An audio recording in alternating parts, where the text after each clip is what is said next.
Good morning all of you, this is Surabhi Suman from our team the red fight.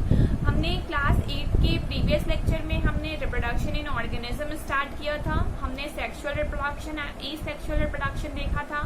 उसके बाद हमने asexual reproduction के कुछ एग्जाम्पल्स देखे थे, जैसे कि हाइड्रा को देखा था हमने और अमीबा को देखा था। अब जो है वो हमने थोड़ा और आगे बढ़ना है हमें, और सेक्सुअल रिप्रोडक्शन को बहुत अच्छी तरीके से समझना है। ठीक है, तो बच्चों देखो, सेक्सुअल रिप्रोडक्शन में मैंने आप लोगों को क्या बताया था, जब दोनों पेरेंट्स का इन्वॉल्वमेंट होता है तब उसे हम लोग सेक्सुअल रिप्रोडक्शन कहते हैं। अब यहाँ से आपका लेक्चर बहुत ही इंपॉर्टेंट होने जा रहा है। ठीक है, तो सारे लोग जो भी अपना ध्यान इधर उधर FB, इंस्टा, PUBG वगैरह पे लगाए हुए हो, अपना ध्यान थोड़ा सा इस लेक्चर पे लाओ। ठीक है, थोड़ा ही देर का है बट आपके लिए बहुत ही ज्यादा इंपॉर्टेंट है। ठीक है एवरीवन, तो हम स्टार्ट करते हैं सेक्सुअल रिप्रोडक्शन से। तो सबसे पहले सेक्सुअल रिप्रोडक्शन समझने से पहले हमें कुछ टर्म्स को क्लियर करना पड़ेगा, तभी हम सेक्सुअल रिप्रोडक्शन को बहुत अच्छी तरीके से समझेंगे। ठीक है, तो देखो, सबसे पहले मेल गैमेट क्या होता है। देखो, जब फर्टिलाइजेशन में आपको गैमेट समझाने के बाद समझाऊंगी। ठीक है, मेल गैमेट जो होता है वो स्पर्म होता है। ठीक है, और फीमेल गैमेट जो होता है वो ओवा होता है, ओवम होता है। इसको सिंगुलर फॉर्म में ओवा भी बोलते हैं। ठीक है, तो देखो यहाँ पे स्पर्म का फोटो देखो आप लोग सारे लोग, देखो इसके पास हेड होता है, मिडिल पीस होता है और टेल होता है। ठीक है ना, टेल जो होती है इसकी स्विमिंग में मदद करती है।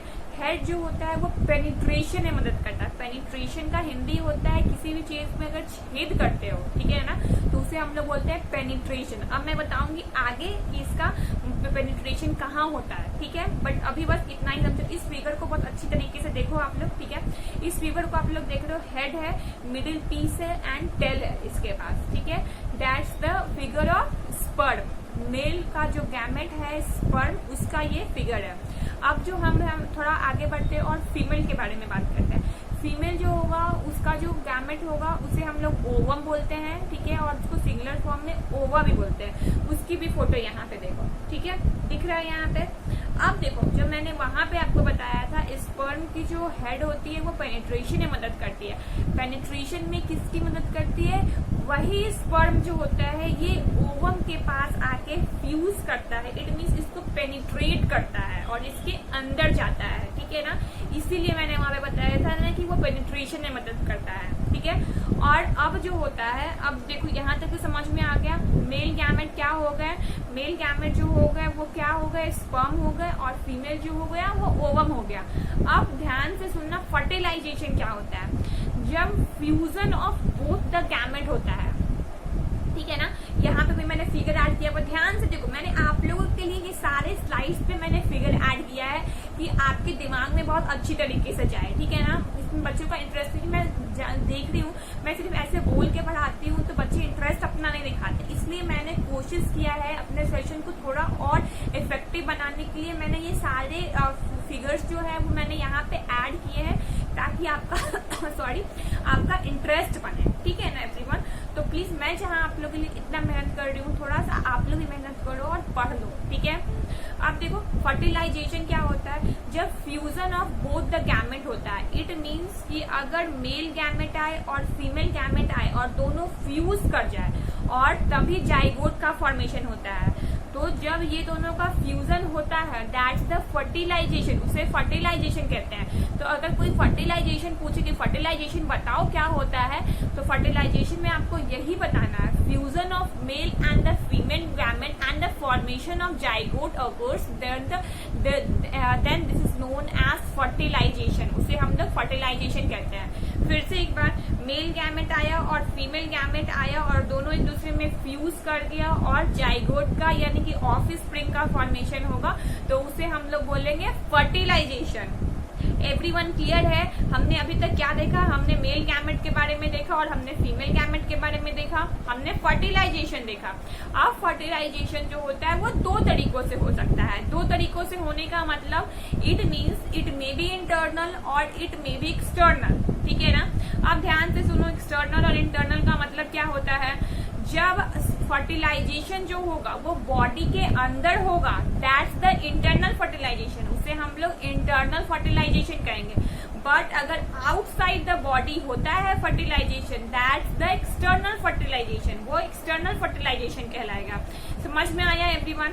आप इसको और अच्छी तरीके से समझो। जैसे कि ह्यूमंस, मैं आप लोगों से क्वेश्चन पूछ रही हूँ, ह्यूमंस में जो होता है वो फर्टिलाइजेशन जो होता है वो एक्सटर्नल होता है या इंटरनल होता है?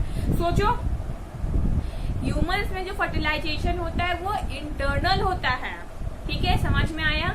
वो जो फीमेल पेरेंट्स होती हैं, जो फीमेल माँ जो होती है वो सॉरी वो फर्टिलाइजेशन जो होता है वो उनके अंदर होता है। ठीक है, और जब आप आगे मैं पढ़ाऊंगी आप लोगों को, तो मैं जब फीमेल रिप्रोडक्टिव पार्ट आप लोगों को पढ़ाऊंगी तो मैं आपको बताऊंगी कि फर्टिलाइजेशन कहाँ होता है। फर्टिलाइजेशन जो होता है वो फैलोपियन ट्यूब। बस अभी आप ये देखो, मैं आपको आगे वाले लेक्चर में ये से बहुत अच्छी मेल रिप्रोडक्टिव और फीमेल रिप्रोडक्टिव में एक क्लास एक लेक्चर लूंगी, लेकिन वो लेक्चर जो होगा वो आपको बहुत ही ज्यादा फायदा देने वाला है। बिकॉज मैं वो एक लेक्चर बस सिर्फ एक मेल और एक फीमेल पे बनाने वाली हूँ, जिससे आपको बहुत अच्छी तरीके से क्लियर हो जाएगा। बट अभी आप बस देखो, ये जो आपको दिख रहा है ना ट्यूब लाइक स्ट्रक्चर, इसे ही बोलते हैं फैलोपियन ट्यूब। ठीक है, और फर्टिलाइजेशन जो होता है यहीं पे होता है। ठीक है, तो ये फर्टिलाइजेशन जो हुआ वो क्या हुआ? इंटरनली हुआ। तो क्या हो जाएगा? ह्यूमंस में जो फर्टिलाइजेशन होता है वो इंटरनल फर्टिलाइजेशन होता है। बट अगर जो भी एक्वेटिक एनिमल्स होते हैं, ठीक है, एक्वेटिक एनिमल्स में जो होता है वो फर्टिलाइजेशन आउटसाइड द बॉडी होता है। इट मीन्स पानी में होता है।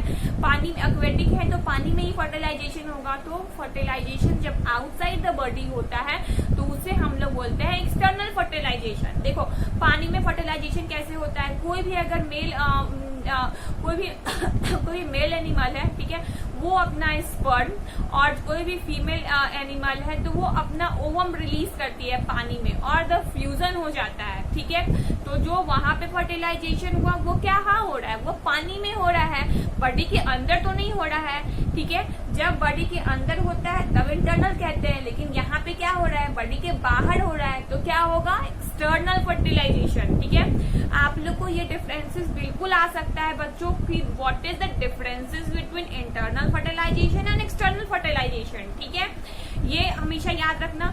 और जो मैंने आप लोगों के स्लाइड पे फिगर ऐड किया हुआ है स्पर्म का, मैंने बहुत बार देखा है बच्चों, एग्जाम में और टेस्ट में ये क्वेश्चन आता ही आता है कि draw the label diagram of sperm. ठीक है, तो ये स्पर्म भी आप अपने कॉपी में एक बार बना लोगे और फर्टिलाइजेशन की डेफिनेशन भी आप अपने कॉपी में लिख लोगे। ठीक है, अब जो आपका अपकमिंग लेक्चर होगा वो पार्टिकुलरली मैं इसको बहुत जल्दी कंप्लीट नहीं करने, क्योंकि ये आपका बहुत ही इंपॉर्टेंट टॉपिक है। तो मैं चाह रही हूँ इसको स्लो और बहुत ही इस तरीके से पढ़ाना क्योंकि आपके दिमाग में ये हिट कर जाए। ऐसा नहीं कि आज पढ़ो और कल भूल जाओ, बिकॉज हमारा क्लास जो होगा वो सिखाता है। ऐसा नहीं कि बस यहाँ पे टाइम बर्बाद करते हैं, ऐसा बिल्कुल नहीं होता। मैं आपको जो कुछ भी पढ़ाऊंगी वो आपको हमेशा के लिए याद रहे, ये मेरी रिस्पॉन्सिबिलिटी बनती है। इसलिए मैं शॉर्ट लेक्चर डाल रही हूँ एवरीवन। ठीक है, तो आज की क्लास में बस हम इतना ही समझेंगे और नेक्स्ट जो हमारा होगा वो फीमेल रिप्रोडक्टिव पे मैं सबसे पहला आप लोगों को मेल से पहले फीमेल वाला समझाने वाली हूँ। ठीक है, तो एवरीवन आपका जो अपकमिंग लेक्चर होगा वो भी आपके लिए बहुत इंपॉर्टेंट होगा और ये भी आपके लिए बहुत इंपॉर्टेंट था बिकॉज आपने यहाँ पे भी कुछ कुछ नया सीखा है। ठीक है ना एवरीवन? तो आपको जो भी डाउट होता है वो प्लीज आप पूछ लो मुझसे। ठीक है, वो कमेंट के थ्रू पूछ सकते हो। ठीक है, और प्लीज एवरीवन लाइक भी करना। ठीक है, अगर आपको पसंद आया वीडियो तो लाइक भी करना। ठीक है, थैंक यू।